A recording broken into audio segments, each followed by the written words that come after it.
If you're thinking about moving to Lincoln Square, here are 3 things you need to know before you make an offer. 1. The neighborhood is way bigger than people think. Officially, Lincoln Square stretches all the way west to Chicago River, and the homes out that way are some of the most overlooked in the area. 2. Over 42% of the housing stock here is 2 to 4 unit buildings. And there's a specific play savvy buyers are making with those right now that gets you way more square footage than most single family homes on the same block. 3. The current market data is brutal for unprepared buyers. Single family homes are selling at 105% of list, condos at almost 106, and the well-priced ones are gone in under a week. I'm covering all of that in this video, plus the schools, the lifestyle, and the one thing that most relocators underestimate about Lincoln Square until they've already moved here. I've been selling real estate here in Chicago for 24 years, and my office has been right here in Lincoln Square for 17 of those years. So I know which side streets are the quiet ones, which corners get the foot traffic, and where the locals actually eat.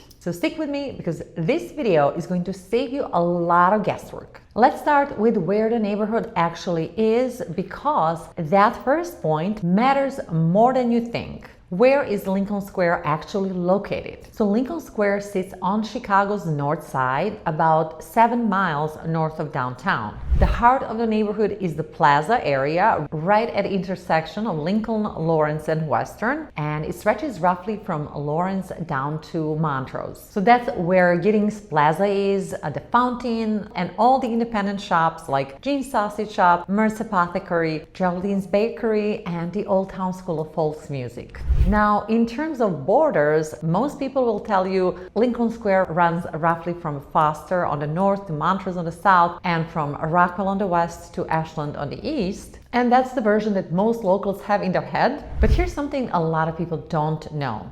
Officially, Lincoln Square actually stretches all the way west to Chicago River, which picks up Ravenswood Gardens and some really beautiful pockets along the river. So if you're searching for homes in Lincoln Square and you're not looking that far west, you might be missing out on some of the most overlooked value in the whole neighborhood. All right, let's keep going.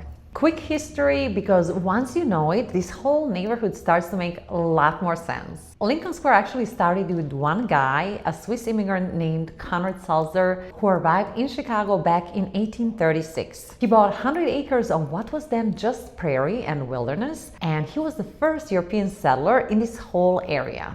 So the big regional library down on Lincoln Avenue, the Sulzer Regional Library, was actually named after him. Then after Sulzer, more immigrants came in, mostly German, and they farmed this land. Here's the wild part. They farmed so much celery that this entire area was actually known as the Celery Town, and they called it the celery capital of America. And by the late 1800s, the farms gave way to a German commercial district, and Lincoln Square became one of Chicago's most heavily German neighborhoods. So a lot of what you will see today traces back to that era, like Jean's Sausage Shop, Mert's Apothecary, which has been on Lincoln Avenue since 1875, and the Dunkhaus German-American Cultural Center. The neighborhood was officially named Lincoln Square in 1925, so when you walk through Lincoln Square today, you're really walking through layers of history. A Swiss settler's farm, German celery fields, a German commercial district, and a modern walkable village that it is today, all in one place. So let me show you the heart of the neighborhood, Giddings Plaza. This is the Fountain Plaza that I keep mentioning, and in the warmer months, this whole place fills up with street musicians, kids eating ice cream, people walking dogs, strollers. You can sit outside with an espresso and watch all of Lincoln Square walk by. And here's something really cool. This stretch of Lincoln Avenue from Lawrence to Leland was actually converted to one-way southbound back in the late 1970s. So you got slow-moving cars going in one direction, and storefronts, bookstores, and restaurants and coffee shops lining both sides, with sidewalk cafes spilling into the street. This whole stretch feels semi-pedestrianized. You can do coffee, groceries, dinner, haircut, all of it on foot, and no car needed. And about a block from the plaza, you've got Old Town School of Folk Music, where they teach music to kids and adults on pretty much every instrument you can think of. Both of my daughters took piano and voice lessons here for years, and I have to tell you, it was such a great experience. They also host concerts in their performance hall with pretty reasonable tickets. For a neighborhood, having a place like this on your main street is huge. Alright, now this is where Lincoln Square really separates itself from other Northside neighborhoods. The social calendar here is honestly impressive. In July, you got Square Roots, 3 days here on Lincoln Avenue with music stages, craft beer, food, and local artists. It's one of the best street fests in the entire city. Then in early October, you've got Apple Fest, which is a Lincoln Square original and one of my family's favorites. Lincoln Avenue gets shut down between Lawrence and Sunnyside for over 80 vendors selling apple pies, candy apples, hot cider, plus live music, kids zone. It's just amazing. And in late November, you've got the annual tree lighting ceremony in Giddings Plaza on Small Business Saturday with Victorian carolers, Santa, ice sculptures, and the whole neighborhood comes out. There are also Mayfest in May, the Chicago German-American Fest in September with a Von Steuben day parade marching right down Lincoln Avenue, plus summer concert series in the plaza all summer long. Now, besides the festivals, you also got the Lincoln Square Farmers Market, which runs Tuesday mornings and Thursday afternoons in season, and it's right at Lincoln and Leland by Brown Line on Western. Local farms, bakeries, flowers, prepared food. It's a real community gathering. One more thing that I have to mention is Davies Theater. This place opened in 1918, and it's one of the few independent neighborhood movie theaters left in Chicago. Back in 1999,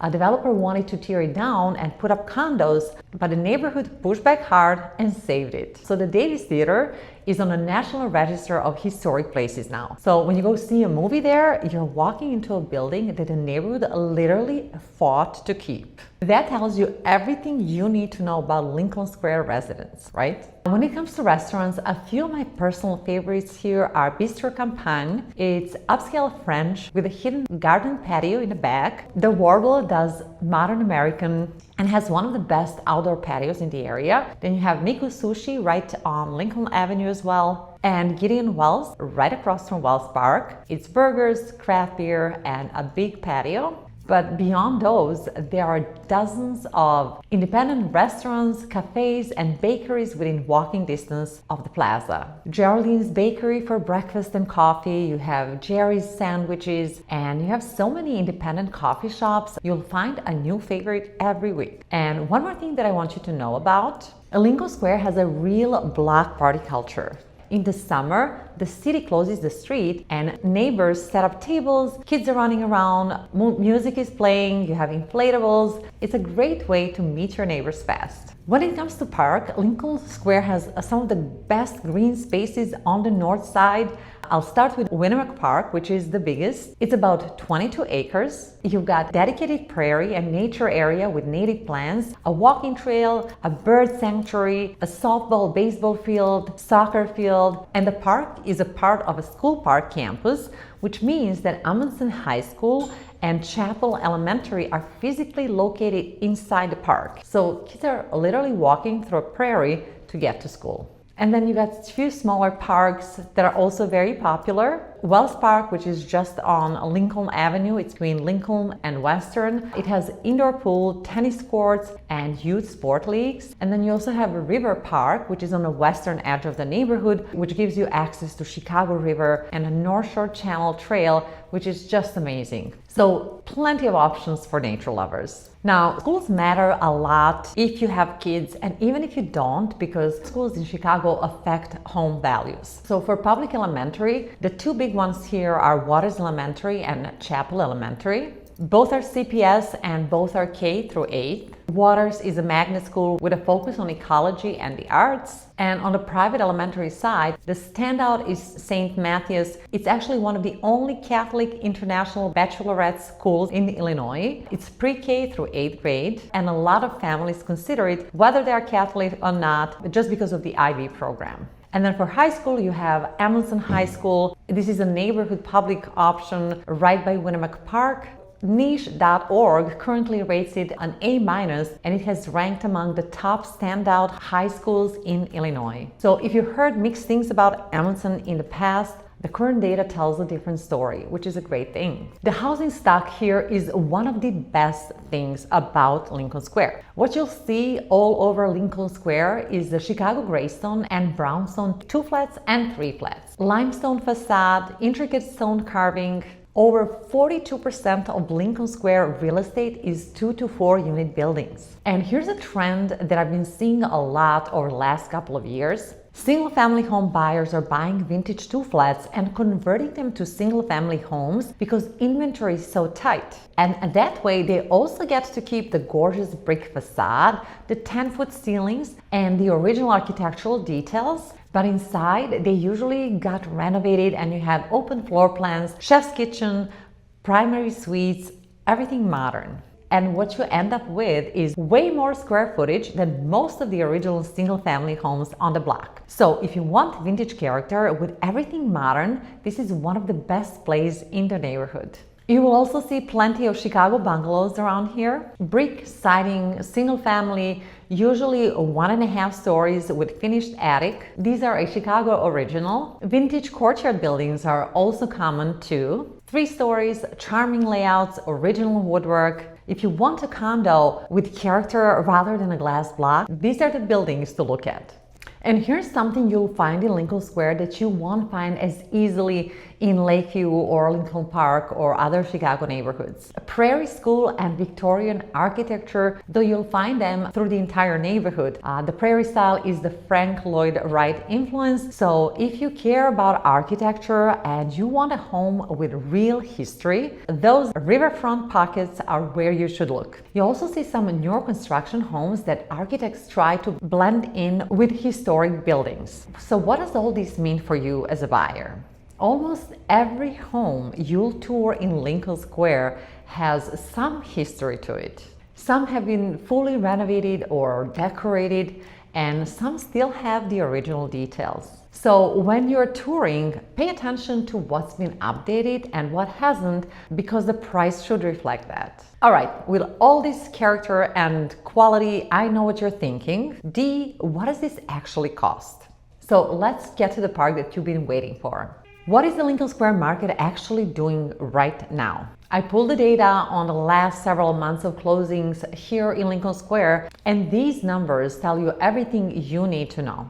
For single-family homes, the average sold price right now is sitting at $1.43 million, with an average per square foot price of $454, and homes are selling at an average of 105% of their list price. So yeah, about 5% over asking price. The average days on the market is 27, but I will tell you a lot of these homes are literally going in 5 days or less. On a condo side, the average sold price is $437,000, or about $329 per square foot. Sold to list ratio is just under 106%, so condos are selling about 6% over asking price on average. And condos are turning even faster than single family homes. But just like with single family homes, the well-priced condos that show well will sell in a matter of days.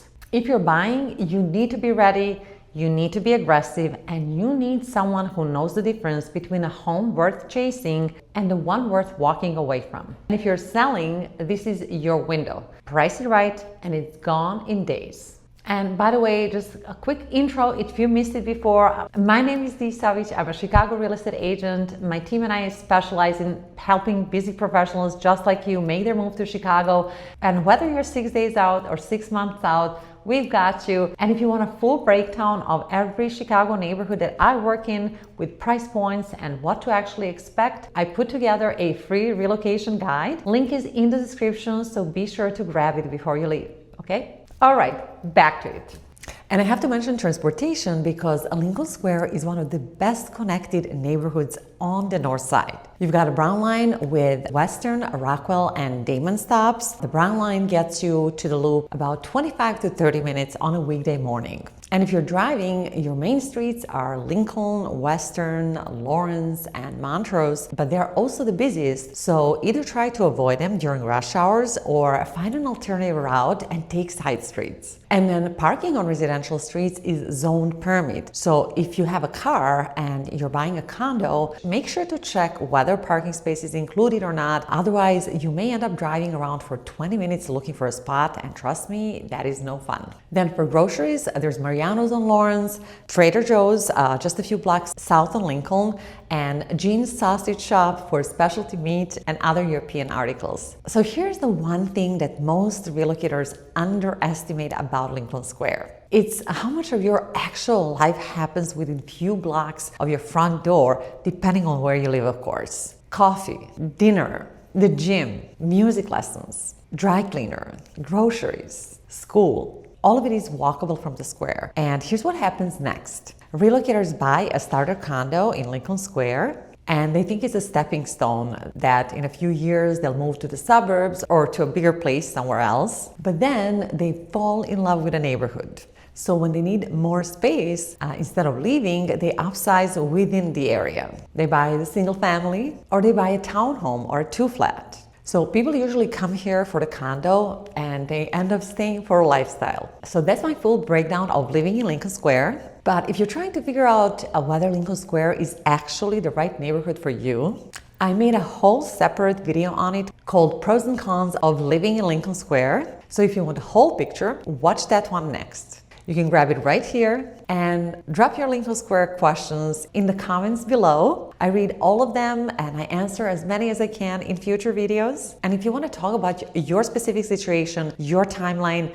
your budget, and which neighborhoods actually make sense for your lifestyle, schedule a complimentary and confidential consultation. The link is right in the description. I'd love to help you make this move. Thanks so much for watching, and I hope to see you in the next video.